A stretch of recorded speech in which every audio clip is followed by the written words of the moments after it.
being the backup plan or the convenience friend only hurts if you are relying on that specific person to validate your worth. If I know who I am, if I know that I am a self made, independent woman who has raised an incredible son for 17 years, built a solid career, and survived every storm thrown at me, then where I sit on someone else's priority list cannot diminish me. Welcome to Relate, conversations that explore how resilience and empathy lead to authentic and trustworthy engagements.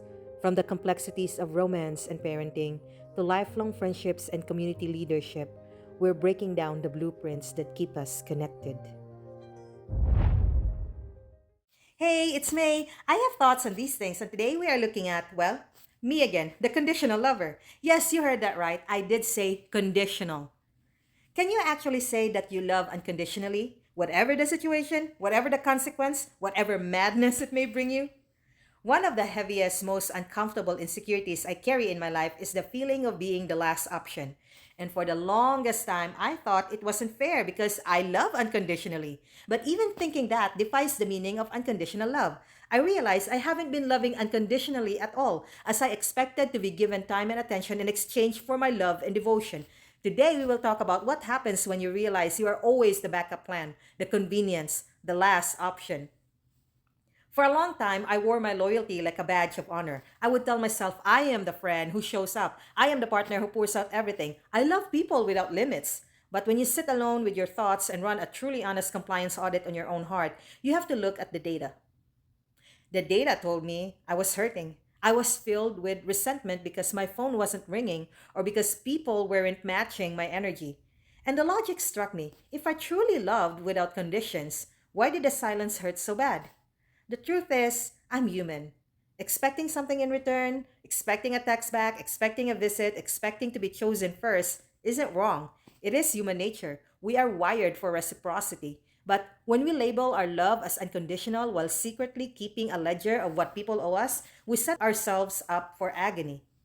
We toss around the phrase unconditional love like candy, but logically and then scripturally, we may not be capable of it. Even as Christians, we believe that God's love for us is absolute and unearned. He loved us while we were yet sinners, but salvation involves a covenant. It requires a response, repentance, faith, and turning away from the old sinful ways. There is a condition of alignment. So, if even the highest form of divine relationship operates in a framework of mutual alignment and response, why do we expect human relationships to survive on zero feedback?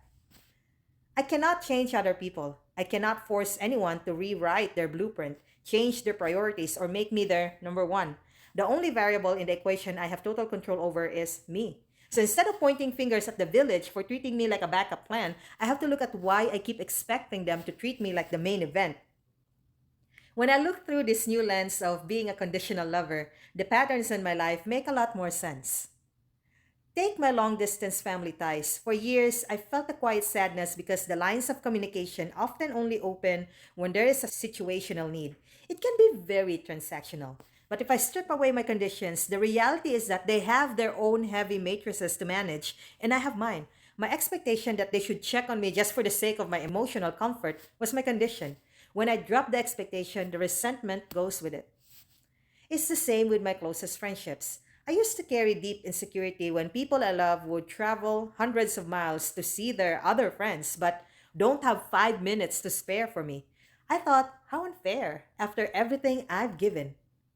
But that after everything I've given is the exact definition of a condition. I was giving to buy a slot as their first option. If I choose to give my time or resources simply because I want to give them without expecting a placeholder in their calendar, the pain disappears.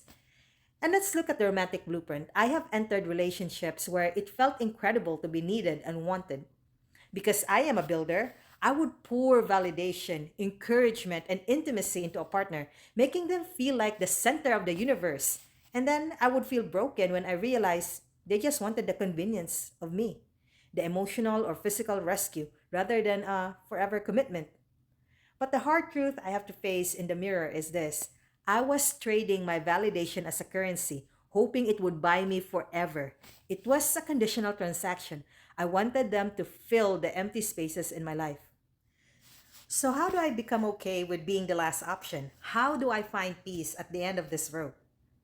Well, It starts with radical acceptance. Being the backup plan or the convenience friend only hurts if you are relying on that specific person to validate your worth. If I know who I am, if I know that I am a self made independent woman who has raised an incredible son for 17 years, built a solid career, and survived every storm thrown at me, then where I sit on someone else's priority list cannot diminish me. Being the last option doesn't mean you are worthless. It just means that in their current life architecture, they have other things occupying their foundations. And that is okay. It is highly logical.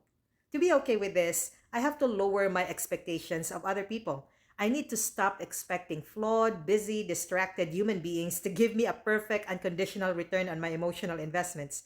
When I stop expecting people to rescue my loneliness, I free them from a debt they never signed up to pay, and I free myself from the prison of waiting for the phone to ring. This does not mean I stop being loyal, generous, or loving. It just means I change the architecture of why I do it. If I mentor a student, if I serve my community, if I show up for a friend, or if I love a partner, I must do it purely because it aligns with who I want to be, not as an exchange rate for their attention. I am choosing to step into my human nature as a conditional lover, owning my expectations and consciously dialing them back. I see all these as a beautifully designed feature of human psychology, not a bug. If doing good things made human beings feel miserable, the world would have ended a long time ago. The fact that our brain rewards us with a happy hormone when we do something good is how humanity survives. If we defined unconditional love as a state where you keep pouring out your life, your time, your money, and your heart into people while they treat you like an afterthought, drive past your house, and never ask how you are doing, then no. That kind of love doesn't exist. And frankly, it shouldn't exist because that is not love. That's self sacrifice to the point of depletion. This is the ultimate form of resilience. It's the strength to keep your heart open and keep giving back to the village while having the empathy for yourself to say, my worth is self contained. You don't have to choose me first for me to be whole. I am a fiercely independent, highly competent woman who has survived on my own in this country for 15 years without asking for handouts because I look so strong. The people in my life may have categorized me as the strong one who does not need anything. They may treat me like an ATM, not for money, I don't have that much to give, but for emotional strength, time, and rescue packages. They know I am loyal and generous, so they take it for granted that I will always be there sitting on the shelf, waiting for them to check me out. That is a failure of their empathy, not a reflection of my worth. Today, I want to leave you with a very challenging self audit. Look at the resentment you are carrying in your relationships right now. Who are you mad at for not giving back what you poured out? It's time to lay down the ledger. Own your human nature as a conditional lover. Lower your expectations of others and start pouring that validation back into yourself. You are the only person who can design your peace. Thank you for stepping into this very honest conversation on Relate Conversations. Go out there, practice empathy for your own human expectations, build resilience through radical acceptance, and design a truly authentic engagement with yourself today. I'm May, and I'll talk to you next time.